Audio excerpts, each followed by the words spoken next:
Good morning and welcome to this edition of the Second Chance Sports Podcast. I'm your host, Chance Thyhsen, as always.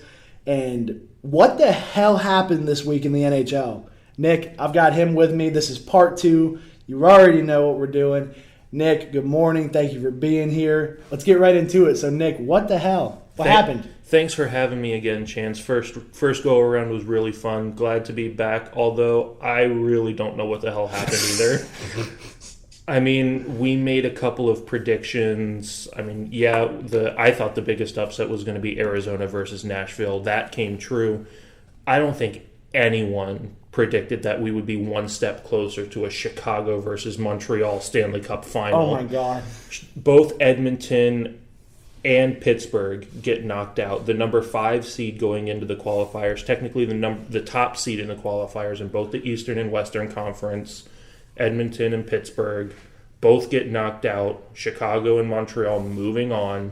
They move on to the number 8 seed in what is going to be the actual start of the real Stanley Cup playoffs starting on Tuesday.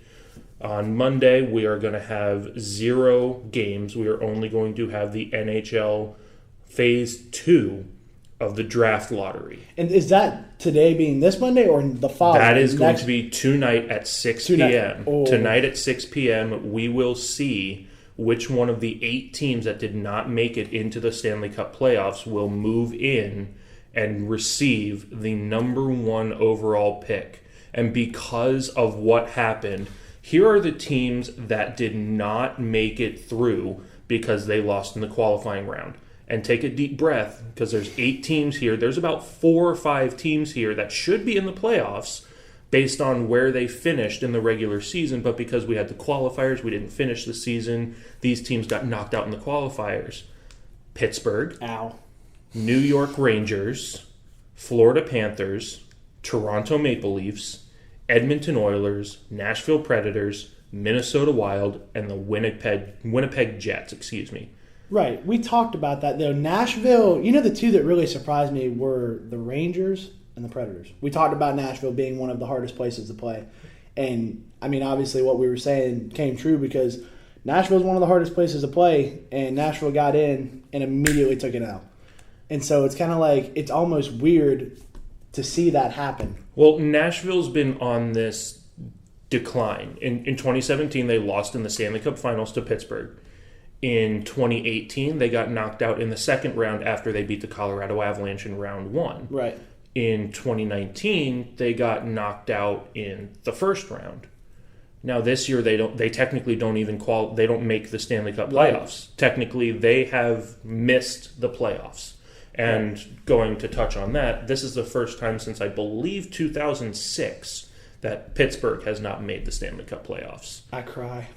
It hurts, but at the same time, 6 o'clock tonight. 6 o'clock tonight, and let me give you a recap of what this draft lottery is, because I, to my knowledge, it's specific to the NHL in itself. It's not like where in the NFL and MLB and even the NBA, I believe, there's this whole premise of tank for the number 1 overall pick, lose the final 10, 12 games so that you lock yourself into that last place position and you earn that number 1 pick. The way the NHL does that is they have what's called the draft lottery. Right. So what is supposed to happen is there are 15 teams that do not make the Stanley Cup playoffs. There are 16 teams, 8 on each side in the Western and Eastern Conference. There's 31 teams in the NHL, about to be 32. Seattle Kraken, welcome to the NHL. In 2 years, they will have 1 more year to regroup and gather themselves, and then they'll start playing 2021, 2022. That's kind of a crazy thing to me, too, and I meant to screenshot that and send it to you the other day when I saw it, because Seattle Kraken, why the Kraken? What's the premise? So I think it's just because it's their proximity to water, to the ocean, that they're using this. I mean, obviously the Kraken's not a real figure. It's a mythological creature. But I like it. That now makes 4 teams in the NHL that does not have an S at the end of their name. Pop quiz. Can you tell me which 4 teams do not have an S at the end of their name. Well, obviously you said Seattle Kraken. Yeah. That's one. What are the 3 teams currently? Oh my God. One of them's pretty local. So we're here in Daytona Beach right now. Right. Oh my God. See, you can't do this to me. You've got the Tampa Bay Lightning. Oh, Lightning. Okay. You've got my Colorado Avalanche. Avalanche. Yep.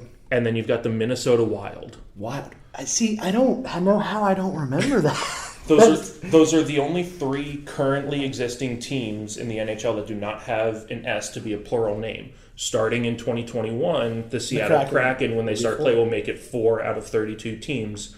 Everybody else has an S. You've got the Bruins. You've got Penguins. Washington Capitals. Rangers. Penguins. It's all plural. That's kind of crazy. See, this is why I like having Nick on, because he hits me with stuff like this. I'm sitting here this morning half awake doing this, and he hits me with a pop quiz, and I'm going, wait a minute, pause. I didn't even think that all of them had an S. It's almost kind of like what's it called? The Mandela effect? Possibly, yeah. Where you just kind of you don't notice something until you actually realize that it's there. That's kind of crazy. But going back to that draft lottery, obviously Seattle's not in it right now. So you've got 31 teams. 16 teams have made the playoffs. That leaves 15 teams eligible for that draft lottery. In a normal season, all 15 of those teams will have a certain number of permutations. So I need to go back here by explaining that the draft lottery is exactly that. You've got 16 lottery balls put into a lottery machine. Each one of those teams that is eligible for the draft lottery has a certain number of permutations. So if you've got 1 through 16 numbered on the ball, if 1, 2, 3, 4 gets picked, that 4 set of numbers is assigned randomly to one of those 15 teams. Okay. The lower the seed, the more permutations, the more combinations that are assigned to your team. So if you're in dead last, you have 15, 16 of those numbers assigned to your team. Right. If you are the number 15 seed, the first team if you're the highest seed that is not in the playoffs eligible for this draft lottery, you only have 1 or 2. So you still have a chance to get that number 1 overall. But it's not pick. as high. You said it's like a 12.6% chance, 12.3%. So right now, the 12.5% chance comes for the 8 teams that did not make the Stanley Cup playoffs. Here's how the final standings ended. Detroit finished absolute dead last. Okay. Without the draft lottery, they would have the number 1 overall pick right away. Then following them is Ottawa, San Jose, Los Angeles, Anaheim, New Jersey, and Buffalo. Okay. Those were the teams that did not even make the qualifying round. They have not played a game since mid-March, and they won't play a game until we pick back up in training camp. And probably October or November is when training camp is going to be, because we've got to finish out this version of the Stanley Cup playoffs. So in any other league, Detroit would have the number 1 overall pick, Ottawa would have the number 2 overall pick, and San Jose would have the number 3 overall pick.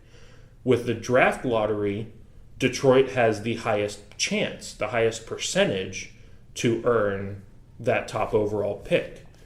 Instead, what happened is Los Angeles, who finished in the number four position there, right, 4th from the bottom, one of their permutations got chosen for the 2nd overall pick.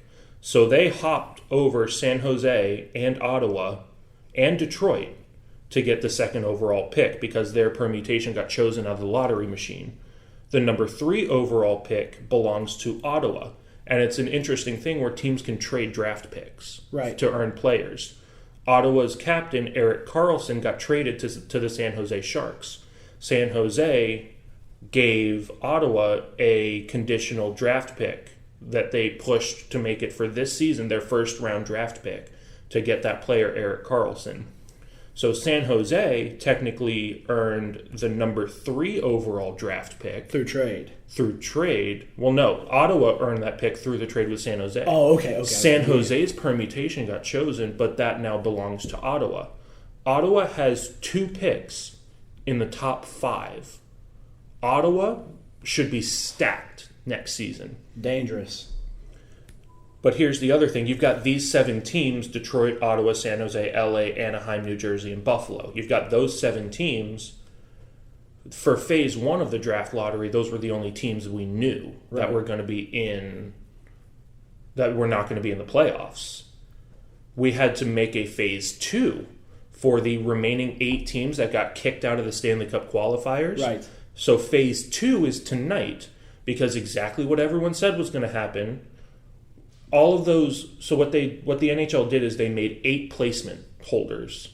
They had team A, B, C, D, E, so on and so forth. They had 8 placement holders, because technically those teams should still have the right to earn one of the top 3 overall picks. Exactly that. Team E, the placeholder for Team E that had like a 5% chance to get the number 1 overall pick, sure enough, one of Team E's 3 permutations of a 4-number selection got chosen for the number 1 overall draft pick. So up to this point, we've seen a lot of craziness, but we don't know who Team E is yet, right? We have no clue. So there's 8 placement holders, Team A, B, C, D, and then you've got phase 2 will determine which teams get placed in those placeholders. So there's a 12.5% chance for every single team that just got knocked out of the qualifying round. Every single team has the exact same chance to earn that slot for Team E. So Pittsburgh has the same chance as the New York Rangers or the Florida Panthers to get the number 1 overall draft pick. That's the craziest thing right now is Pittsburgh, Toronto, Edmonton, or Nashville could earn the top pick. Stacked rosters already. There's a 50% chance that Alexis Lafreniere out of the Quebec Major Junior Hockey League will be on one of those 4 teams. Imagine Crosby, Malkin, Lafreniere. In Edmonton, imagine McDavid, the number 1 overall player in the NHL, Leon Draisaitl, Lafreniere. That's nasty. That would be... this is going to whoever gets him, if those top stacked teams land him, and we talked about even Nashville would be scary if they got him. So what's really scary is you've got to think about what's coming up in 2022 with the Olympics. Because what I didn't get to mention last time about the collective bargaining agreement, the CBA, is that the NHL players get to play in the Olympics in 2022 and 2026. In 2018, they didn't get to go over and play in the Olympics. Right. So we had minor league players, European professional players. You didn't have Crosby. You didn't have Ovechkin. You didn't have McDavid. All of them had to stay and play in the NHL. They didn't get to play in the Olympics. I feel like the Olympics, and this might be bold to say, I feel like the Olympics is almost better than the All-Star game. I would much prefer that the NHL said no to the All-Star game and said go over and go play for the Olympics. Go play for your country, your respective countries even. But as a business, you are now, as the owner of the Edmonton Oilers, why would I send Connor McDavid over to play in Sochi? Right, and risk injury. And risk injury. Now I lose my star player. I don't make any money from McDavid playing for Team Canada in the Olympics. So that's a business decision. But it's good to see the NHL players going back to the Olympics. But here's the scary part. Crosby centering Connor McDavid and Alexis Lafreniere. That is Team Canada's top line. And Stamkos. You've got Stamkos in Tampa. You've got Patrice Bergeron out of Boston. Ryan O'Reilly, the Stanley Cup champion from the St. Louis Blues last year and won it was the MVP of the playoffs. He will be on Team Canada. Jonathan Toews, captain for the Blackhawks, will be on Team Canada. Nathan MacKinnon, all-star out of Colorado, on Team Canada. That's your boy. Nathan MacKinnon's my boy. But Team USA is starting to climb up there. You've got Patrick Kane, Phil Kessel, TJ Sochi, TJ Oshie. He's going to be on there. Johnny Gaudreau, Jack and Quinn Hughes. Quinn Hughes, who is up for the Calder Trophy as the best rookie of the year. Cale Makar out of Colorado Avalanche, looking to upset him there. I think Quinn Hughes is is the MVP for all rookies, but that's just me. And that's for you. Is that like? And I know how I am about saying like, oh, Ben Roethlisberger is going to come out and lead the league in passing this year. So is that more of like a preference thing for you because you're a fan, or because of what you see as a hockey analyst, like looking at players? If I'm doing this as a fan, I'm saying Cale Makar all day because he's on the Avalanche, right? But I feel like Quinn Hughes just looked a little bit more comfortable. Okay. And for me, seeing that out of a rookie kind of helped the Vancouver Canucks a little bit more than I feel like Cale Makar helped the Colorado Avalanche. Okay. Because you've got, like I touched on last time, McKinnon, Landeskog, Rantanen in the top line. Right. Landeskog and Rantanen got hurt at points throughout the season. McKinnon really carried the load. There were some injuries on Vancouver where Quinn Hughes actually carried the load a little bit more than Cale Makar carried the load in Colorado. And for me, they're both defensemen. Right. So that's my background in playing is a defenseman. So to see a rookie defenseman carry his team through injuries, I feel like that is what sets Quinn Hughes apart from Cale Makar.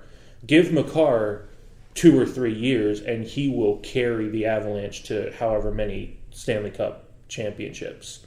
When do we see the Avalanche in the Stanley Cup final? I want to hear it from a fan. Next year. Next year? Next year. That early? They're loaded right now.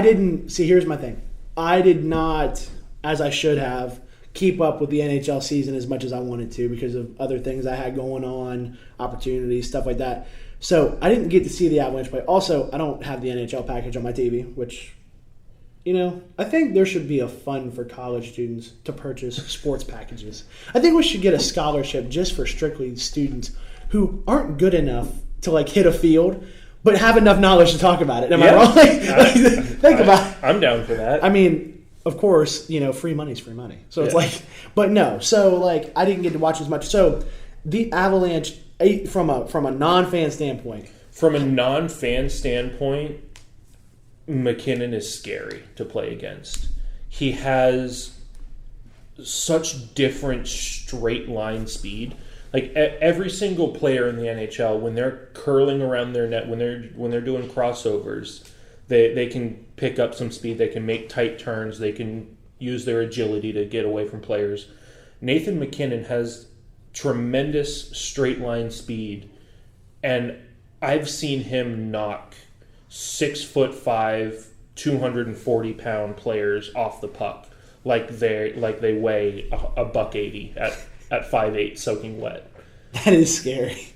He's so strong on the puck. He's got probably the quickest wrist shot in the entire league. And I think Connor McDavid's the only other player that's faster than Nathan McKinnon.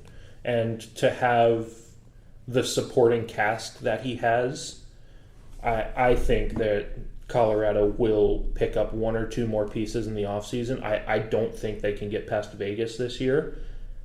And we saw that in the round robin. Right. Colorado beat St. Louis. Colorado beat Dallas.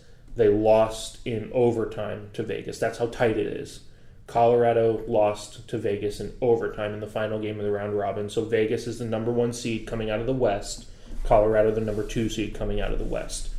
I think the only way that Colorado gets into the Stanley Cup Finals this year is if Vegas gets upset, which could very easily happen the way we've seen everything going on. Chance, I know you want to say your mind-blowing pick for this first round, for this upcoming first round that starts on Tuesday. What is your mind-blowing prediction right now? Listen, this with no standard hockey knowledge outside of Patrick Kane, the name Patrick Kane, I think that the Chicago Blackhawks are going to upset Vegas. And I think there's absolutely no chance. I think Edmonton, and Nick thinks I'm an idiot. I think Edmonton came out flat. I think that was hockey gods saying, Edmonton and Toronto, we don't want you in your own. We don't want you in your own hub cities. We want you gone. Just go home. Just go home. We don't want you here. You're not welcome here. If the Penguins aren't welcome here, you're not welcome here. I think if Vegas gets knocked out it's going to be in the next round whenever Vegas plays either Calgary, Dallas, Vancouver, or St. Louis. I think one of those 4 teams has a chance to possibly upset, because now we're moving into a best-of-7 series. That is true. It's not a best-of-5.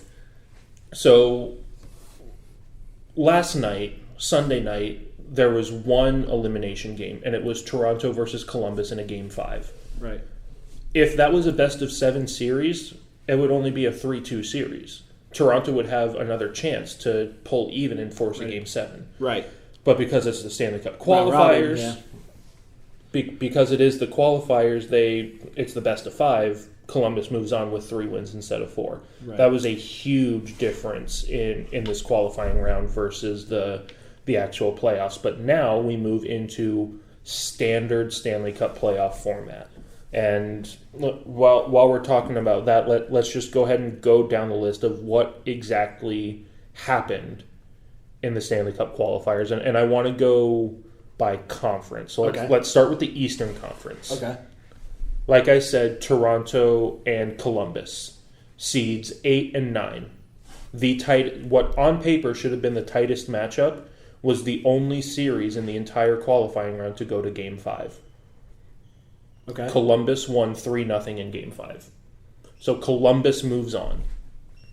And I really don't understand what's wrong with the Toronto Maple Leafs. Yeah, I really don't. There? They've got 5 players in my head that should carry that team to Stanley Cup after Stanley Cup after Stanley Cup.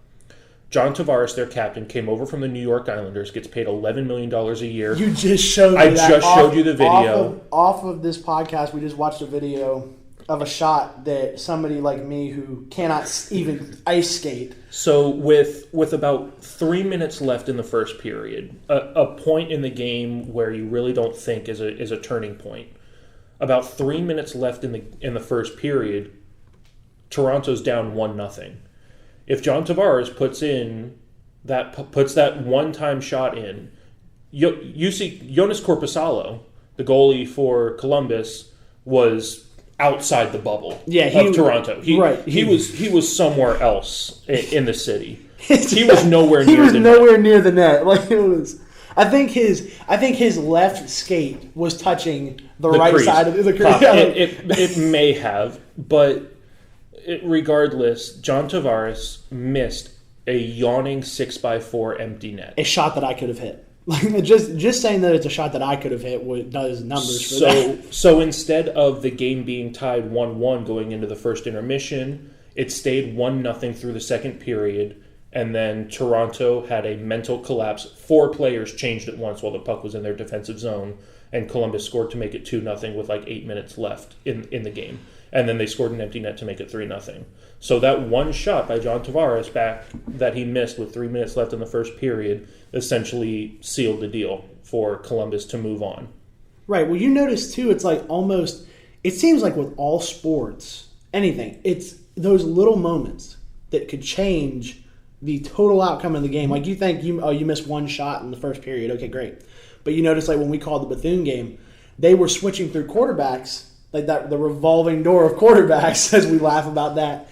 The one quarterback subs in and throws a pick, and then it's kind of like the rest of the game. And that was right before halftime. I think he threw right before halftime. And so I think they were only down a field goal because previously they missed an extra point. I believe it was South Carolina State missed the extra point, and so they were down 3 going into halftime. And then he threw a pick on a solid drive, and it just flattened them. And so with him missing that shot, even being the first period, everything changed. And so it's crazy. I mean, like, imagine what would happen now had he made that shot. I think Toronto would have had a much better chance. I mean, think about Game 4. Columbus was up 3-0 with 4 minutes left in Game 4. Right. Toronto came back to tie it and won in overtime to even force the Game 5. Now, all of that is for nothing because they had the mental collapse. And that effort. Someone who gets paid $11 million a year out of an $81 million a year salary cap. Yeah. I mean, that's the other thing to think about. You've got John Tavares getting paid $11 million a year, Austin Matthews, Mitch Marner, Morgan Riley, and Frederick Anderson, their goalie. You've got 5 players there that probably make up $50 to $55 million a year out of an $81 million a year cap. 5 players making up more than half of your entire cap out of a 30-man roster. I smell a restructure coming. That something has to change in Toronto. But moving on to the New York Islanders versus the Florida Panthers, 7v10. This one, I originally thought Florida's goaltending was going to be better than it was. Sergei Bobrovsky gets paid $10 million a year in Florida and just did absolutely nothing for the Panthers. And Semyon Varlamov, former Colorado Avalanche goaltender, really, really solid player, helped shut the door. Florida got no offense. And the New York Islanders won 3-1 in the series. Not a whole lot to really go over there. The Islanders were just a better defensive team. And what I've noticed throughout the playoff, the qualifying round, I should say, one team would be flying in the offensive zone, attacking every single puck, attacking every single player on the ice, while the other team would just kind of sit back and play a trap style. You know, in soccer, you have the formations, 2 strikers, a couple of midfielders, and 3 or 4 defenders. Right. And you stay in that formation. There would be teams that played a trap style, a 1-2-2. You would have a 1-4 checker kind of directing the flow of the play. Right. And then you'd have the other 2 forwards out of the 3 kind of sitting back at the blue line. Right. Whichever side that 1-4 checker pushed the play, the other 2 forwards would press that side. Right. And they would kind of play a trap style, force the other team to dump the puck in at the red line instead of skate it in. Right. And then they just play a nice transition game and they score on the transition. There were 6 games almost every single day. At least out of 4 of the games each day, the team that got off to a slower start scored the first goal because they weathered the storm in the first 5 minutes, got a couple of key saves from their goaltender, and then their trap work, got a transition, and scored on their first shot of the game. It's almost since like everything was so even, playing slow was the way to go. Like when you first start off a game, like you say in the first, they weathered the storm. Yeah, you always want to get the hop on the other team, but there are teams that are okay. We're not going to press too much. We know how good the other team is offensively. Right. We need to weather the storm and take advantage of the opportunities when they come, and that's exactly what happened with Chicago and Montreal against Edmonton and Pittsburgh. They're top seeds, but the New York Islanders were just too much for the Florida Panthers to handle. And then going down the list, we've got Carolina absolutely obliterating the New York Rangers. And swept them, right? Swept them, 3-0. 3-0 not a chance that the New York Rangers were getting past the Carolina Hurricanes.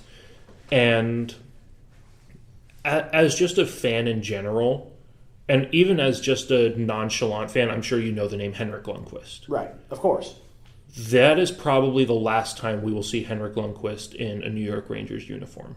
Where do you think he lands? I really don't know where he would land, but the New York Rangers need to trade him and get him out immediately before they lose him to the expansion draft to Seattle.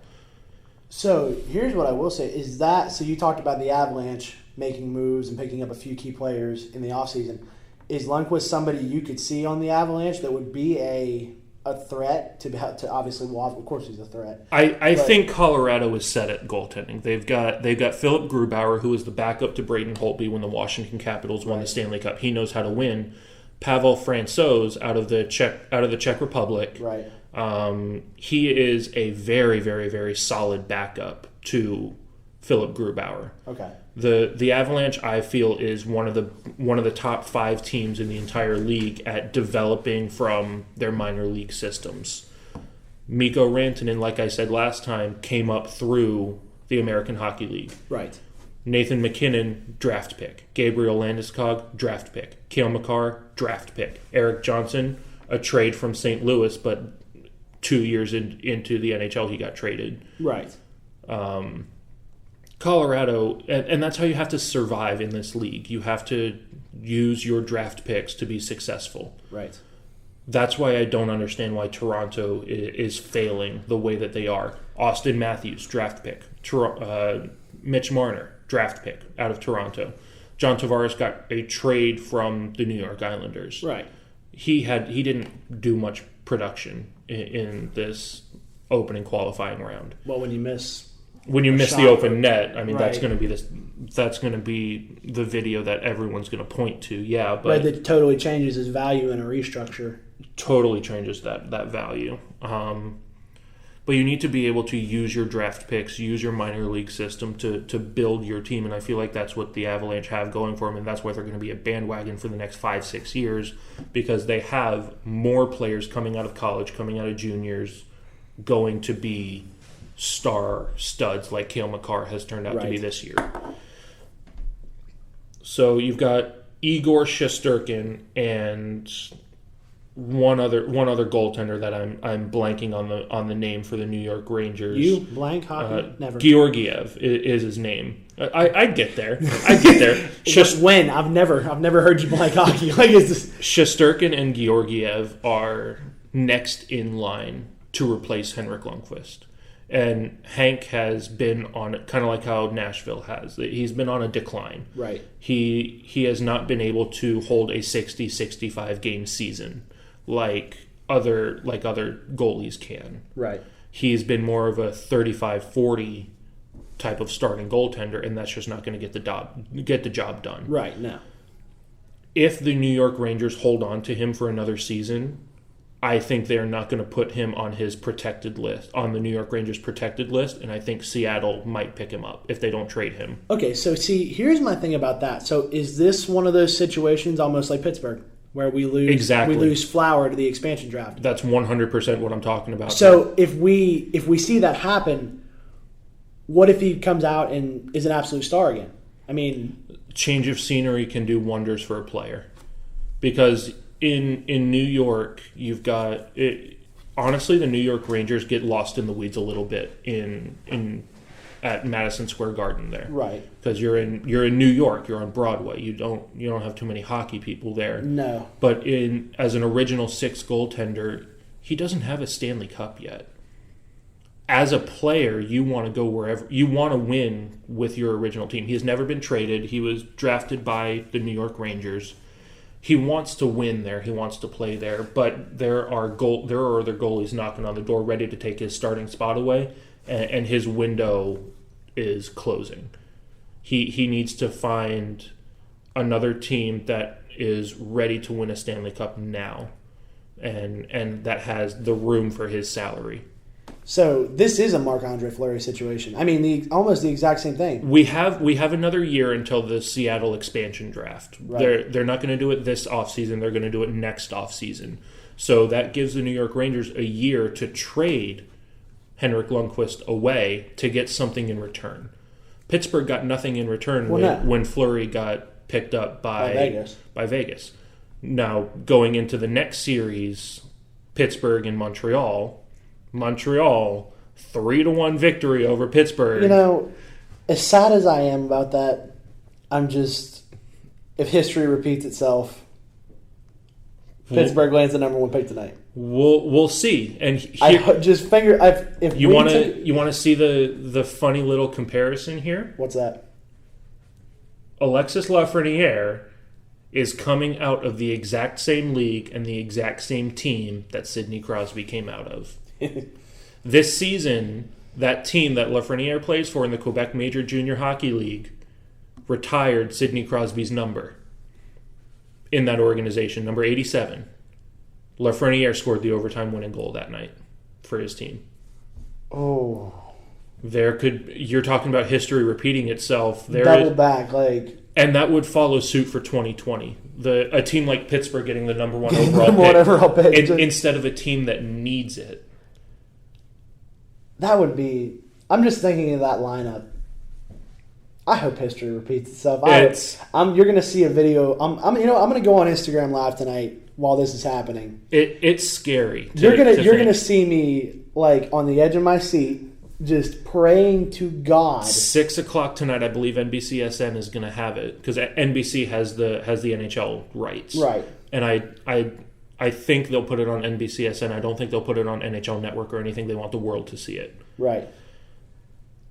And then, again, going into Pittsburgh and Montreal, Right, yeah. there's really nothing else to talk about there other than Pittsburgh Stars did nothing for them, and Carey Price, the goaltender for Montreal, did everything for them. Right.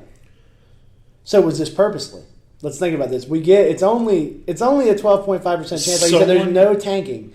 Someone as competitive as Crosby, as competitive as Malkin, and with the history Pittsburgh is stacked right now. Right. They know they've got another chance to win the Stanley Cup. I don't think any team is tanking for the number one, or the chance at it. But here's going back to what we were talking about, Hank with the New York Rangers. Right. Matt Murray is on his way out the door. Tristan Jarry, the backup for Matt Murray, is kind of doing the same thing that Murray did to Fleury. Right. Tristan Jarry is doing the same thing to Murray. So I hope Pittsburgh has learned their lesson and trades Matt Murray either in the offseason or in the middle of next season, right. Get something in return. At least a pick. Because I guarantee 100%, you heard it here first, Tristan Jarry gets saved over Matt Murray in the expansion draft if they don't get rid of Matt Murray. 100%. I mean, that's something I could see happen. I mean, really, it's like, and obviously not as much of a history, but that's another Marc-Andre situation where it's like if we get nothing for him, you need to learn something from your past. Right. If you do not trade Matt Murray either in the offseason now or in the middle of next season, you're losing a star goaltender who has kind of fallen out the window. Right. And it's nothing against Matt Murray. It's kind of the same thing that I'm saying about Henrik Lundqvist. Right. He just needs a change of scenery. Yeah. Matt Murray has seen no one except black and gold on his chest. Matt Murray needs to change teams, get a change of scenery, get a fresh perspective, and he will thrive and survive in the NHL. You know, that'd be scary if we saw a Lundqvist-Murray duo in the It Kraken. is 100% possible. If the Rangers don't trade Hank and if the Penguins don't trade Matt Murray, that's scary. Think about that. That's huge. Talk about a revolving door of goalies. Yeah. I mean, so, and then the round robin I'm not going to talk too much about other than the fact that the President's Trophy Boston Bruins didn't win a single game in the round robin. Fourth. They dropped to fourth. Philadelphia, who was number 4, won all 3 of their games. They're number 1 right now. Tampa stays at 2. Washington stays at 3. So here's the opening round Stanley Cup playoffs matchup in the Eastern Conference. Philadelphia Flyers, the number 1 seed, will play the Montreal Canadiens at the number 8 seed. okay. The number 2 Tampa Bay Lightning will play the number 7 Columbus Blue Jackets. And let me tell you something, the Tampa Bay Lightning are out for blood. What happened last season? Columbus Blue Jackets knocked out the Tampa Bay Lightning in 4 games straight. For the first time in NHL history, the President's Trophy champions get knocked out in a 4-game sweep in the opening round. That's fighting words right there. That is the series I am most excited for because of the last year's history. And so now that we're back to a 7-game Now series. we're back to a 7-game series. Ooh. There's blood in the water there. There's blood in the water there. The one that, and obviously to take the reins for 1 second, then you've got New York versus, who is that? Washington Capitals versus Capitals. the New York Islanders, and then Boston versus Carolina. Right, Boston versus Carolina. As good as Carolina's been, that looks like an exciting matchup to me, even as just a fan. Like somebody who doesn't have crazy knowledge of hockey. Like that. Well, take a look at what they did in their past 3 games. Boston is 0 for 3 in the round robin. Carolina went 3-0 against the New York Rangers. Came in smoking hot. Smoking hot. Right, And you've got, I think right now the number 1 player in the Stanley Cup playoffs is Sebastian Aho for the Carolina Hurricanes. Okay. He is a young star. I think he's only 19, 20 years old. And again, going back to Alexis Lafreniere, right. 2001 birth year. That's a compound sentence. 2001. 2001, same year I was born. He's 18 years old right now. Wait. Lafreniere? Yeah, he's an October 2001 birth year. Seriously? Seriously, he's 18 years old right now and about to light up the NHL. I am older than him. You What? are older than him. Oh my God. I'm 23 years old. I feel like a failure as a hockey player. Oh my God. Alexis Lafreniere, 18 years old, going to turn 19 by the time he begins his... And he's going to be turning the league upside down. He's going to turn the league upside down. 100%, especially depending on whatever team he goes to. That makes me feel old, But and it's only about a year. Sebastian Aho, I believe he's 19, 20, maybe 21 years old at the oldest. The NHL is such a young league right now. Such a young league right now, and you see it in the lack of physicality. There's not as much fighting. It's all a speed skill game right now. Right. So that's where Sebastian Aho thrives. He carried the Carolina Hurricanes past the New York Rangers. He scored 3 or 4 unbelievable goals to help Carolina sweep the Rangers. Boston's top line of Patrice Bergeron, including him, they were just nowhere to be seen. Tuukka Rask, their goaltender, was nowhere to be seen. If Boston doesn't get their heads out, Carolina is going to knock out Boston. And I know your Stanley Cup final prediction is Boston and Vegas. I think Boston can get their act together and knock out Carolina, but I seriously think that Carolina has a chance to ride some momentum in a lack of home ice scenario. Right, and that's what I mean. That's the same thing that happened with Nashville. Lack of home ice scenario. 100%. So you see, that's why it's so interesting to me, because like Boston and Carolina, you're saying like Carolina could come in still again blazing high and just, what if we saw again another sweep? Well, if history repeats itself again from last year, right. Boston is going to sweep Carolina. It was an interesting scenario how it played out last year. Columbus swept Tampa Bay. Tampa Bay, right. And then I believe it was Pittsburgh who swept Columbus. Right. And then I believe it was Carolina who swept, it was Boston who swept Pittsburgh. That's right, yeah. So whichever team swept in the previous round got swept that round. So if history repeats itself, Boston should sweep Carolina this round in a 4-0 sweep. But what if a reversal? It may be a reversal where Carolina just wins every single game until they win the Stanley Cup. And then the other thing is interesting for the New York Islanders, Washington Capitals series 3 versus 6. Semyon Varlamov, the starting goaltender for the Islanders, former Washington Capital. Ooh. Practiced against Alex Ovechkin. Practiced against Nicholas Backstrom. He knows, everyone knows that Ovechkin is setting up in the left wing circle for a one-timer. But he knows I think he knows how to stop both of them, so I think Washington may get upset. I don't think Tampa's getting upset again by Columbus, and I think Philadelphia's luck has run out. Right. They were the number 4 seed going into the round robin. They had a better start than the other 3 teams. I think Montreal rides the high and gets at least 2, maybe 3 games. There's a chance that if Carey Price continues to stand on his head, that Montreal can get the win in that series. And then we move over to the Western Conference, the side that I have been focusing on because that's where my Colorado Avalanche are. Absolutely. That's where I have a couple of severely underrated teams because of how the Western Conference plays. Okay. Think about on the Eastern Conference, you have Tampa Bay, you have Pittsburgh, you have Boston, teams that don't really play a physical style of game. Right, no. You don't see Sidney Crosby going out and laying a massive hit, getting in a fight. You don't see Steven Stamkos for Tampa Bay going out and making a big hit, getting in a fight, playing a gritty style of hockey. Right. You move over to the Western Conference. Totally Last year, St. Louis Blues, Alex Pietrangelo will get in a fight almost every single game. He's 6'6". He'll lay a hit every single game. Gritty defenseman. Gabriel Landeskog, captain for the Colorado Avalanche. He has gotten into multiple fights and thrown big hits. Second line, gritty forward. Vegas, that's why they were successful their first year. They play a physical style of game. Right. And that's ultimately why I think Vegas will win the Stanley Cup over Boston. If those picks hold true. Boston gets past Carolina. That's if Boston gets past Carolina. That's if Vegas can keep their heads about them and not get upset and thinking that Chicago is going to come in like a number 8 seed. Okay, so here's the thing, though.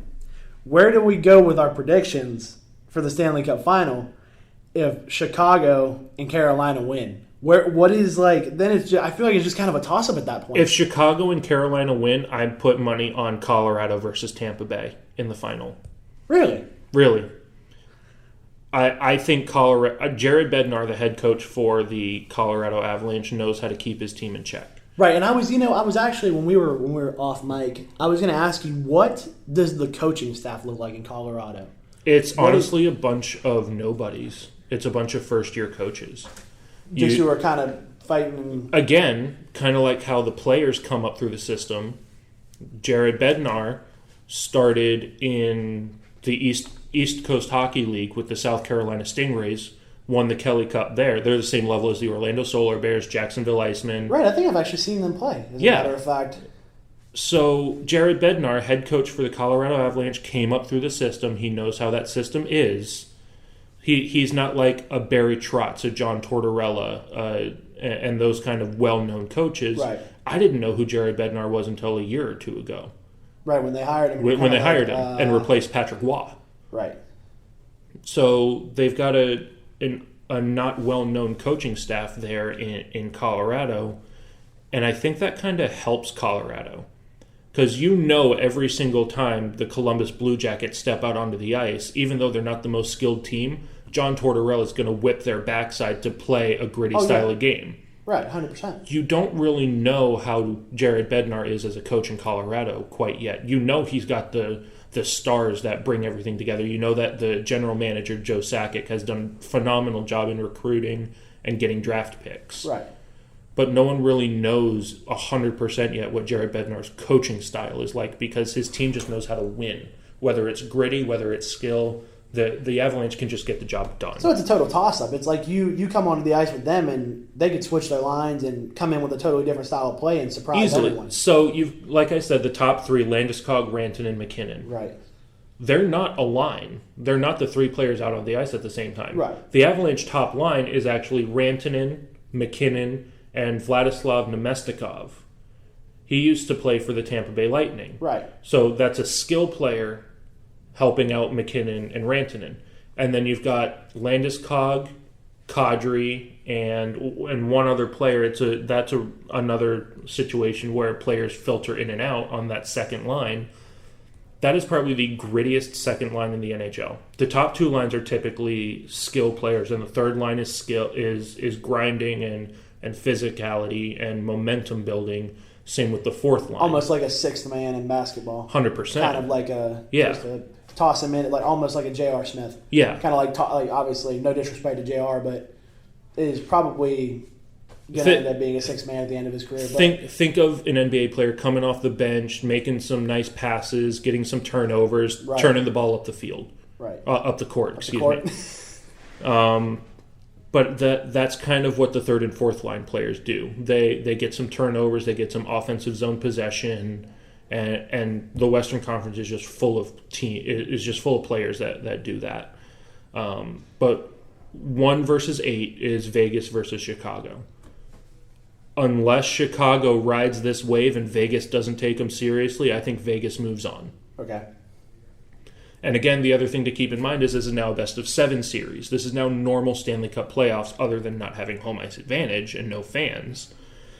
It is still a best-of-7 series now instead of a best-of-5. So we're back to square one. This is the official round 1 of the Stanley Cup playoffs starting on Tuesday after Monday's draft lottery round 2. I think Vegas moves on unless they don't take Chicago seriously. Okay. Moving on, we have Colorado and Arizona. Again, same thing. I don't think Arizona's defense can handle Colorado's offense. Right. But that's why Nashville got knocked out by Arizona, because Nashville is a defense-heavy team. They don't have a lot of star forwards up front that can carry the team like Colorado's forwards can. So do we see a sweep? I think we see in Game 5 a victory. I think it's 3. I think it's 4-2. Or 4-2. I think it's 4-2. Okay. Or that would be Game 6, actually. Game 6, yeah. I think it's going to be a 4-2. I think Arizona's going to come out. I believe Arizona could get the first game, but I think Colorado's going to get them in 6 games. I don't think it's going to go Game 7, but I think it's going to be closer than people expect it to be. And that's just with how everything is. There is no home ice advantage. That's why we saw more fights than ever in the Stanley Cup playoffs than in the past 10 years. Because teams have to muster up their own momentum, their own energy. Think about the exhibition games that we saw. It was like rivalry week in college football. Right. You had Pittsburgh playing Philly. You had New York Islanders playing New York Rangers. Tampa Bay played Florida. If you can think of whichever team's most hated opponent is, that's who they played in the exhibition games. 15 exhibition games, probably 10 of those games had fights. I'm the closet Montreal fan right now just because they're playing Philly. Well, yeah, it turns into a whole thing where Pittsburgh doesn't want to cheer for Montreal because they're playing them, but now it's about Philly. I don't care that I lost. I just need Philly to lose. I just need Philly to lose. Like if Philly loses, we're fine. Like it is what it is at that point too, and you're always going to find a way to cheer for whichever team, whether you want a team to lose or whether you want a secondary team to win. Right. We live in Florida here. We're in Daytona Beach. My favorite team is the Colorado Avalanche. If they get knocked out, I've got the Tampa Bay Lightning as a backup. Right. It is what it is. You call it a bandwagon. So I call it. Well, I lived in an area in Virginia Beach where there was a minor league team that had a feed system right into the Tampa Bay Lightning. Right. Tyler Johnson, Alex Killorn, their coach, John Cooper, played and coached for my local team when I was living in Virginia Beach. And was that the team that you called games for? Yes. That was the team you called games for? Yes, that's the other thing that I didn't get to mention when we first introduced me last time. Right. That's my biggest wave that I'm writing right now is I've called 7 East Coast Hockey League games, 7 AA professional games, and probably 90 to 100 professional teams have my resume right now, because that's just what you got to do when you're on the up and up. You send your resume to everyone. There's a team in Cincinnati right now. That one other big noteworthy thing that is not really playoffs related, but while we're on the subject, we'll talk about it. The Cincinnati Cyclones of the East Coast Hockey League, their broadcaster got chosen to be the Seattle Kraken broadcaster. Really? Jumped straight over AAA, went to the show. The first African-American broadcaster to be a team-specific play-by-play man. That's incredible. Huge. So he has made strides. So now there's an opening in Cincinnati that I've sent my email to. So do we see a Nick Gimbel in Cincinnati? Well, I'm hoping anywhere at this point. I mean, it's been a couple of years that teams have had resumes from me, but wherever an opening is, that's where you just got to send your stuff. You take it. So, Nick, let's go back. We've obviously, which is great. I really hope you get that opportunity, man. You deserve it. You're a hell of an announcer. You definitely held my hand through the entire Bethune broadcast. Well, hey, what people forget sometimes is that was my first football broadcast too. Right. So I forget that. That was having you there helped calm me down because I had to help keep you calm. Right. So what a hell of a conversation that was. You show up. that was crazy. But I mean, we've still got two more matchups to go over. 2 more matchups, yep. And to do that, I want to touch back on the Western round robin. Right. Same thing with Boston. St. Louis, the number 1 seed in the Western Conference, lost all 3 games, dropped to the number 4 seed. Yep. Dallas at the number 3 seed. Colorado at the number 2 seed. Vegas at the number 1 seed. Right. Not a whole lot of mix-up there, except St. Louis just fell to the bottom of the bracket. Right. That leaves Dallas as the number 3 seed, facing off against Calgary as the number 6 seed. Calgary put on a whooping against the Winnipeg Jets, beat them 3-1 in the series. Winnipeg lost their star player Mark Scheifele to injury. A lot of people think Matthew Tkachuk, it was a dirty play. I think it was just an unfortunate hockey play where Matthew Tkachuk kind of angled in, tried to make a hit on Mark Scheifele. His skate kind of got the back of his leg. Ooh. There was a play a couple years ago where I think it was a Pittsburgh player, Matt Cook maybe, took the back of his skate and accidentally cut the Achilles tendon of another player. And that's what it looked like happened to Mark Scheifele. Luckily he's okay. Winnipeg's not moving on, but he'll have time to recover. He'll come back next season. But because of the type of player that Matthew Tkachuk is, he's that grinder, enforcer. Right. A lot of people thought it was a dirty intentional play. You don't say that if you've played the game. It happens at such a fast pace. You make those turns. Sometimes your foot comes up. You're just trying to separate body from puck, not trying to separate some guy's foot from his body. Exactly, yeah. Not trying to separate his Achilles tendon. So And the reason I say if you don't play the game, you don't understand is because the NHL Board of Governors didn't do any, the Department of Player Safety didn't do any kind of suspension. Right, no. So Tkachuk will be in the series against Dallas. That one's a toss-up. Dallas has the right goaltending, but so does Calgary. I think that one's going to go to Game 7. I think Dallas is going to come out. They're riding a little bit of a wave from beating St. Louis in the round robin.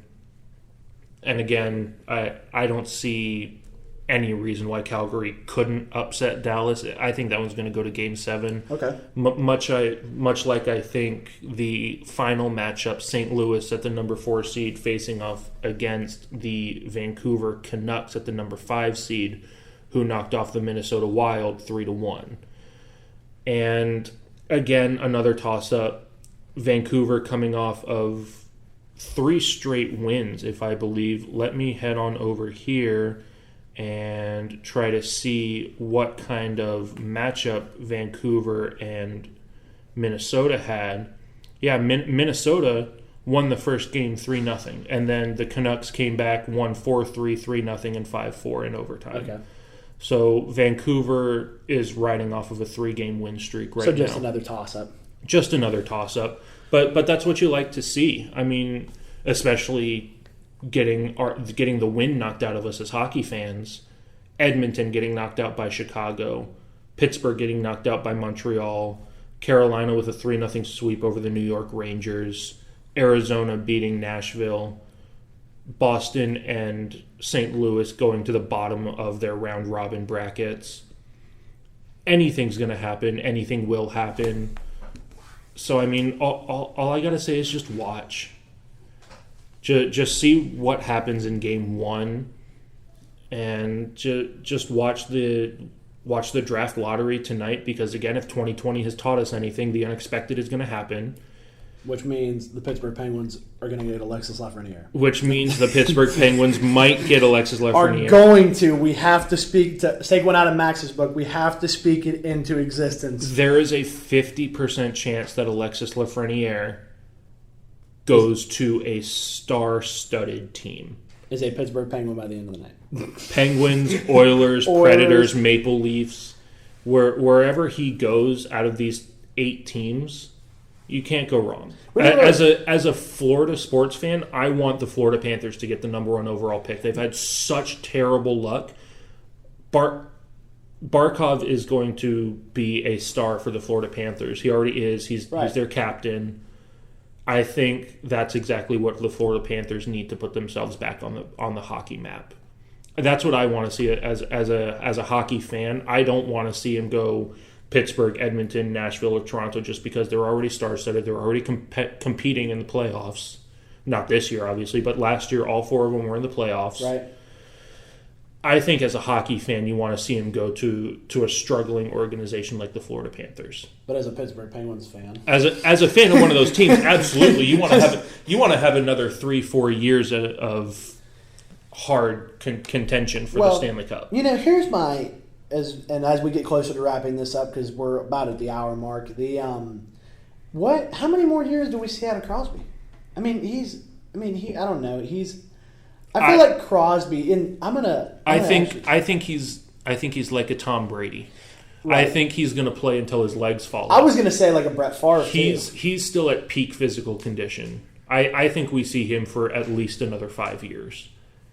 So I think if Lafreniere in Pittsburgh is kind of like not obviously wouldn't be worthless, but at the same time it's like do you stack attention? If I'm Pittsburgh, I'm trading Lafreniere. If I get that number 1 overall pick, I'm trading Lafreniere to a struggling team to get their other top player. See, because I don't need another top line center. But if you build for the future, though, and that's kind of like I had this conversation with somebody the other day. As a matter of fact, this was kind of just speaking of totally something outside of hockey. But you have to when doing like anything, being a college student, you have to build for the future. So it's kind of like when you get into hockey and stuff like that, it's like do you build for the future? I mean, at this point. You can build for the future, but I think Lafreniere is going to want to get out of Pittsburgh. I really do, just because he has nowhere to grow. He is a top-line center ready to become a top-line forward in the National Hockey League. He can't do that in Pittsburgh. But imagine learning under Crosby, though. Even though he doesn't really need to necessarily learn, but like he's going to need to learn. Well, right. What we're doing in this day and age of the National Hockey League is we put so much pressure on these first overall draft picks. Mm-hmm. Jack Hughes, the number 1 overall pick of the New Jersey Devils, didn't do anything this year except put up generally good numbers, but he didn't put up McDavid numbers. He didn't put up Crosby numbers in his first year, so people are already calling him a first-round bust. Which is so hard to say for an 18, 19-year-old player, their first-year pro, on a struggling New Jersey Devils team. Well, that's why it's hard for me to want to see Lafreniere go to a Florida Panthers team. Like, that's why it's hard for me to want to see him. It's almost like Baker Mayfield and the Browns. It's like Baker Mayfield was such a talent. And same thing with Manziel, and again, I can't really disrespect somebody like this on air, but the Cleveland Browns are the career ruiners of the NFL. And it's as sorry as it is to say, terrible management. I mean, so it's like, do you Cleveland Brown? We'll call it the Cleveland Brown effect. Do we Cleveland Brown effect Lafreniere and send him to a team like the Cleveland Brown effect? The Cleveland Brown effect would be honestly for Toronto if he went there. Look at Austin Matthews, Mitch Marner. And you got to take a look at the past of the Toronto Maple Leafs. They haven't gotten past the first round in 15 years. That's the career ruiner right there. If he goes to Toronto... The Maple Leaf effect. So do we go with the Cleveland Brown effect or the Maple Leaf effect? I mean, it's like, which one's ruined more careers at this point? And here's the other thing, too, with the National Hockey League, the draft lottery, the collective bargaining agreement, keeping the cap at, I believe it was $81 million. Right. If the Florida Panthers get 1 or 2 key trades, if Sergei Bobrovsky picks up his game in goal, and if Lafreniere goes to Florida and gets the support staff with Barkov, right, Florida could be a wagon. I really believe that. The problem is location. Right. They're not going to have the fans to back them up, and they never will. Well, the last time they had success was back in 95-96 when they lost to the Colorado Avalanche for the Stanley Cup. They got a 4-game sweep handed to them in the Stanley Cup Finals in 95-96. Oh my God, imagine getting swept in the final. You make it all the way, and then... You go through all of that just to get 4-0'd. Fun fact, 4th overtime. Fourth overtime? 4th overtime, Game 4. Ooh. Colorado won in Game 4. In Florida. If I was Colorado, I'd just give it up and let them have one more game and just beat them. Why? 4th overtime? 4th overtime. Jesus. But that's a history lesson for another time too. I mean, my best advice for anyone out there that's looking to either get into watching hockey or trying to learn the sport, definitely watch this year, because anything's going to happen. Anything will happen. Watch the draft lottery. Try to learn how that works, because it is confusing. Right. I had to sit down and read about it for a couple of hours just because it's different from previous years. Right. But the draft lottery itself is fairly confusing, and it's hard for a fresh hockey fan to be like all excited about the draft picks when they don't even know how they end up on their team. Right. And the other thing too is like we talked about, like understanding the playoff format too, because that's one of the things for me is where I struggle in learning new sports. And when I say new sports, but for me, hockey's something relatively new, because I never really, again, I've been a Penguins fan since birth. I was, I had a little... And that's a matter of location, too. Kind of same with me. My parents brainwashed me from birth. I grew up in Virginia Beach, but they grew up in Colorado. Right. I was born in 1996 when the Avalanche won their first Stanley Cup. Right. So, my aunt and uncle brainwashed me. Yeah. As a Pittsburgh fan, a Penn State fan. I mean, so we're misplaced. Right, we're misplaced. But... You're completely misplaced. At least I stayed on the East Coast. I mean, okay. No, but you know what? I think one last thing, if you want to do it, let's run let's do our picks for this round. I mean, you want to just do it for this round, and then, let's open it up. Let's look at it. I mean, and by the way, Nick is an incredible guest. If you ever need to talk hockey, like, this is the guy you talk to, because for literally, and it's funny, for 2 weeks. I mean, it's been since we shot the first one, right? Yeah. Almost 2 or 3 weeks. This man has sent me updates of stuff for everything for the past 2 to 3 weeks of like, hey, here's what's going on, this and that. This is what we're going to cover. This is what we're going to do. Like, are you cool with that? And so it's like, it's great to have that kind of knowledge and him on, because it's like, for me, again, somebody who's not a hockey nut, who is a football nut, it's just nice to have that, that backup, and knowing that if I can't quite get there where my knowledge should be, I have a backup. And so let's move on, obviously. So our predictions. So we'll do them one at a time. I'll let Nick tell you guys why, because I don't know why I'm picking these teams. Let me be honest with you. I know why I'm picking them because of past history of what I know, but like I'm picking them due to past history, not because of now. So And the other thing to touch on too is, while we're making these picks, take them with a grain of salt, because we just saw Pittsburgh and Edmonton get destroyed. They should have knocked out Montreal and Chicago. Instead, they got obliterated. Now they're in the draft lottery, woohoo! But they're not getting. If I'm Jonathan Taves of Chicago, I've got 4 or 5 years left on my contract. Right. Why am I going to tank for a number 1 overall pick that could help me in 7-8 years down the line? Not try to get one more cut before I retire. Right. And that's why I feel like everything there with tanking for the number 1 overall pick, players want to win now with the team that they're on now. Right. So many trades happen in the offseason. It's not the same team coming back next year. So, all right. So let's look. I'm going to open this picture up real quick. So Boston versus Carolina, 4 versus 5. Who do you think you have? So we talked about it a minute ago. Carolina riding their wave, coming off of 3-0. Obviously, Boston seems to be the better team for me, from what I see as somebody who's not an in-depth hockey analyst. But just to be bold, I'm going to take Carolina.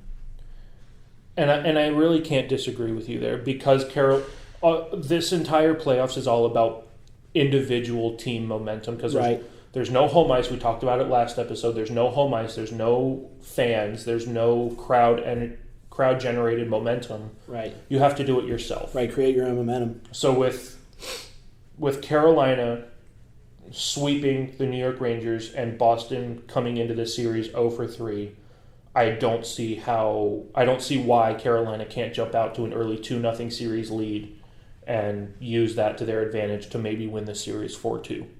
Okay. Same thing with Washington and the New York Islanders. I think that's a toss-up. Washington coming off of a disappointing round robin 1-2, and the New York Islanders riding a 3-game series victory, or 3-1 series victory over the Florida Panthers. Right. That again is a toss-up, but I would have to take Ovechkin in the Capitals. See, so they know how to win. Right. And I'm going to put that past playoff experience in their hands. Right. So, all right, yeah, I'm with you. I'll take Washington on that one too. My favorite series. Out for blood. Series. Blood in the water. Chance, what happened last year with Tampa Bay and Columbus? Columbus mopped the floor with Tampa Bay. The first time in NHL history that the top seed in the entire league, in the entire playoffs, got swept in the opening round. We get a rematch here. Tampa Bay at number 2, Columbus at number 7. I don't think Tampa Bay lets this go past 5 games, and I think they win this series 4-1. 4-1? 4-1. I don't think Tampa Bay, especially with a fully healthy roster, I don't think Tampa Bay is going to let Columbus get a breath of fresh air. Okay. I mean, you just want to pick all the upsets. I want to pick all the upsets so that when I'm right, I can use one single one of them and benefit my social media. I swear to God. And it's funny, nobody will say this. But for people who are sports analysts and do stuff like this, you pick the upset sometimes just because, not even based off of knowledge. You're just like, you look at it and you don't even run numbers. You just like look at it and you're like... Well, here's a little bit of behind the scenes insight. I made a 5-round playoff. I made a 5-round playoff prediction bracket. Sent it to Chance. It was like, hey, let's go over this. Let's do a whole predictions episode. We didn't get around to it. Yeah, thankfully, because My bracket got lit on fire. And I quote, so don't even worry about the entire essay in all caps I did because it was all a failure.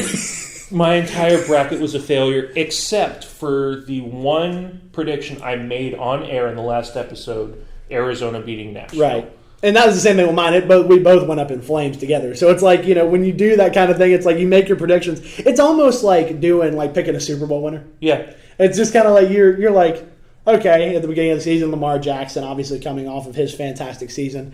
I guarantee you everybody's Super Bowl pick this year is going to be Baltimore and Tampa Bay. Yeah. Because they, you know what I mean? That's going to be the one thing. So it's like when you pick stuff like that, it's hard. But yeah, luckily for both Nick and I had an incredibly hellacious week, and we didn't get to shoot that episode. But if you are going to pick an upset, pick Montreal over Philadelphia. Right. I think Philadelphia's run out of luck. Momentum and luck is going to run out. They were the number 4 seed in the round robin. They won all 3 of their games at 3-0. But I think the high that Montreal is on right now after beating Pittsburgh, I think Philadelphia is going to tank. I think Montreal is going to get this in maybe 6 or 7 games. I think it's going to be a lot closer than people are anticipating, and I think Montreal's goaltender, Carey Price, will live up to the hype and his history and steal another series away. And you as a Penguins fan, I'm sure that's exactly what you're wanting to see. Yes, I just want the Flyers to lose. That's all I'm going to say. I'm ready. It's the Battle of Pennsylvania. Again, hockey gods, please. Please just take Philly and rip them out. Just rip them out. I don't want them there anymore. Just take them away. So Eastern Conference, I think we're kind of on similar paths. We've got Carolina beating Boston. Yep. Game 7 toss-up between Washington and the Islanders, but we think Ovechkin and the Caps are going to pull that out. Experience is going to trump, I think Tampa Bay is going to just completely obliterate Columbus. I think you're different on that. I believe you think Columbus is going to repeat next year, knowing they know how to beat Tampa. Right. That's where I was like, I kind of wanted to get that out, but we kind of just had a different conversation. I think that being Columbus, you come in knowing what you did to Tampa Bay last year. That's more of a mental game. It's 100% a mental game. It's where you're toying with him and you're on the face-off and you're in his ear. Hey, remember when you lost this face-off last year in the same spot? Yeah. And you're just in his ear and you're like, and even though there's no home ice advantage, still you're like, but that even makes it. And Columbus doesn't care about home ice advantage because they took games 1 and 2 in Tampa Bay last year. Right. They don't care about home ice advantage. No, they took it home and said, hey, here we are. We can beat you anywhere. But again, everybody's healthy, so it's like, who knows what we're going to see. Right. So, and then I do think Philadelphia is going to have a harder time than they think with Montreal. I think Montreal takes it. Hopefully they've studied film and take them seriously. If they take them seriously, Philadelphia is going to win it. If they don't and Carey Price stands on his head, Montreal's going to pull it out. I think it's going to be closer than everyone thinks it's going to be. Right. But I mean, we've got Carolina, Washington, Tampa, or Columbus, depending on which one of us you ask, and possibly Montreal. Okay. That's the upset that I'm taking in the Eastern Conference is Montreal over Philly. Okay. Go big or go home on the upsets, right? I'm saying that's what I'm saying. Like just send it, and if you're wrong, just send it. Just send it. Like just send it, and if you're wrong, just re-edit the video. It's like and then. Re-edit the video. No, and then moving over to the Western Conference, right? 1 versus 8, Vegas versus Chicago. I know again you want to take the upset just because Chicago's riding the high, but I think Vegas is going to have too much for Chicago to handle. I don't know. This time, now this is one where I actually have a little bit of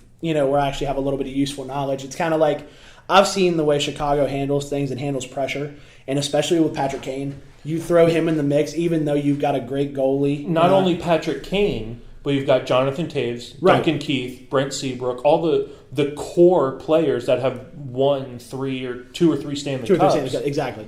In the 2010s, they're still there, along with a great goaltender in Corey Crawford. Right. And so this is another one of those things where in my head, kind of like the other, experience is going to trump that wave riding effect. And so that's where I think Chicago's going to take Vegas. But are you going to go against Marc-Andre Fleury? I love Flower. Do you think Chicago's going to have Flowers' number?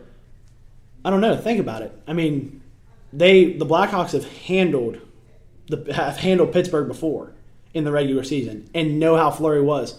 they've played Fleury multiple times. They know how he plays, so it's kind of like, or they know how he defends the net. The other interesting factor here, too, is that the backup for Vegas is Robin Lehner. Right. Traded by Chicago to Vegas midseason. Right, Blackhawk, yeah. So again, kind of the same thing. He's going to have the kind of like how the Islanders Varlamov knows how Washington plays. Robin Lehner knows how Chicago is going to play. Right. So we could even see it couldn't even be about Fleury. We could see Fleury come out mid series and come in and be a game changer.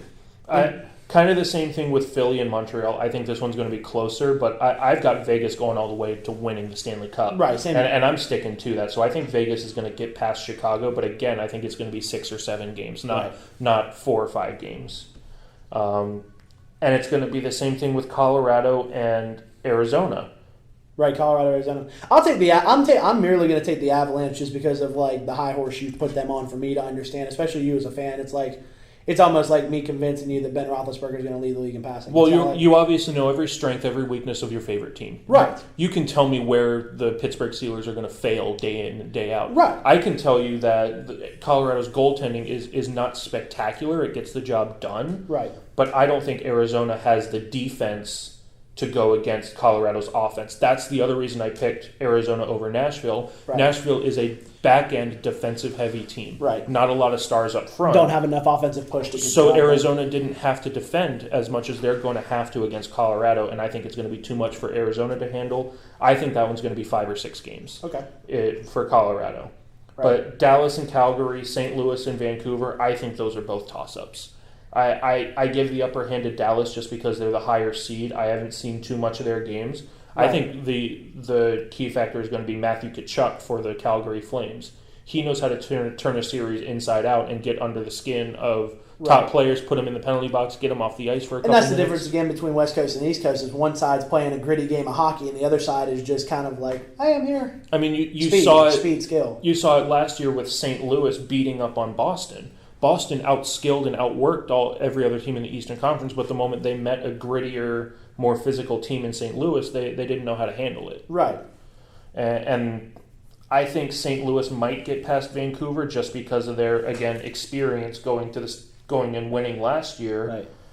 Right. But it all depends on how Jordan Binnington plays. Now everyone knows this kid. Last year, Jordan Binnington came in halfway through the season, a rookie, won all 16 games that is needed to win the Stanley Cup in the playoffs for St. Louis. Now people have film to study on him. Teams know his weaknesses, what areas he needs to work on. It's not going to be as much of a walk in the park as it was last year for Binnington. People know him, know his goaltending style. So Vancouver, again, like I said before, they have a rookie MVP candidate in Quinn Hughes that could also lead the way with Brock Besser and Elias Pettersson.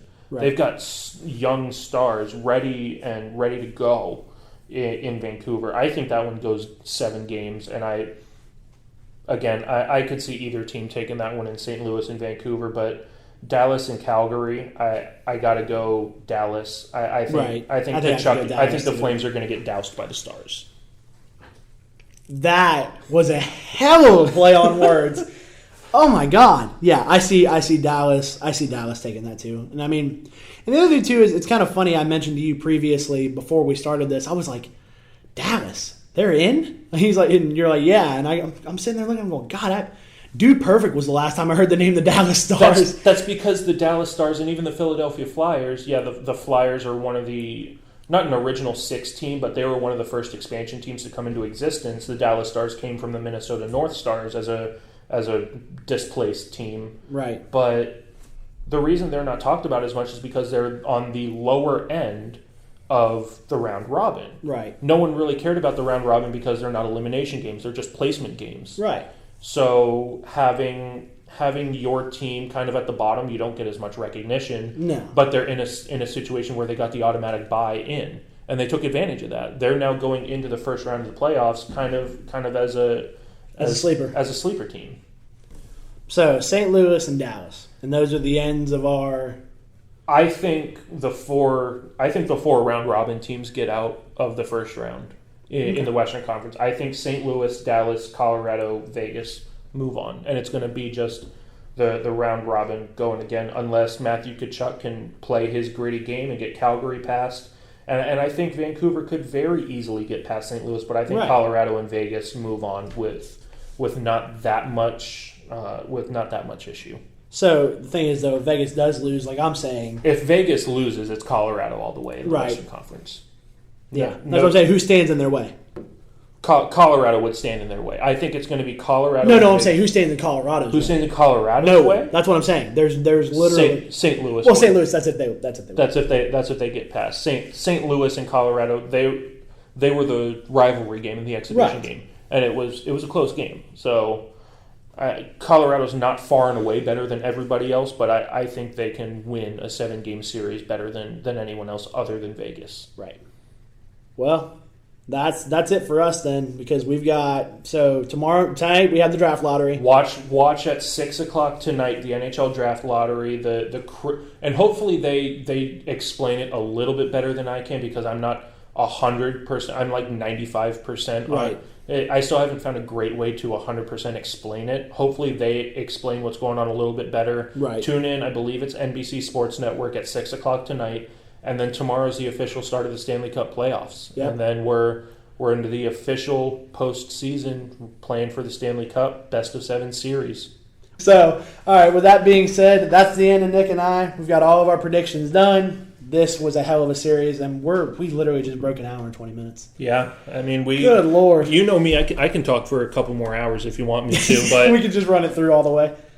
But, all right, Nick, thank you so much again. Yeah, of course. Knowledge, man. I appreciate you being here. We'll try to be back on for our Stanley Cup final and playoffs recap. Yeah, I've got a new format coming to town, and I think if you're a fan of Hot Ones on Snapchat, YouTube, etc., I think you're gonna like this format a little bit. It's gonna be interesting. I think Nick's gonna be my first interview doing it. So y'all stay tuned for that. It's going to be interesting. So let me real quick. Let's plug Nick one more time. All your Instagram, your stuff. Just search my name on Facebook, Instagram, Twitter. I'm a lot. Yeah, YouTube definitely. I just like I did last week or whenever we recorded this. I created a demo reel for Daytona Rush, the USL League 2 team that I broadcast for. Embry-Riddle's hockey season is starting in January, so I don't have any broadcasting in 2020. I'm not going to be on a microphone other than right here. Yep. For 2020. So just Twitter, Instagram at Nick Gimbel, Nick_Gimbel. Just search me on YouTube. I've got all that there. And like Chance said, I am perfectly open. If anyone has any questions, if they need clarification on anything, if they want to know their local minor league team, I've got all that stuff for you guys. I'm not opposed to having conversations about hockey and sports in general. Never. So you guys already know the drill. Like, rate, subscribe, comment, give me your feedback. I want to hear it. It seems like I don't know what I've got to do to hear more feedback from you guys. I see, obviously I've got a couple of my close friends who I speak with, including one of my colleagues, Max. I speak with him on a daily basis. I speak with Nick. Stuff we can do better. But I want to hear from you guys in the comments. Let me know what we can do better. If you enjoy it, let me know you enjoy it. So obviously, plug, at Second Chance Pod on Instagram, Twitter. Check it all out. Go check it out. I'm going to start posting more on both of those and kind of get it booming a little more, because my personal social media kind of pushes at Second Chance Pod. So you guys go check that out, and we'll see you later.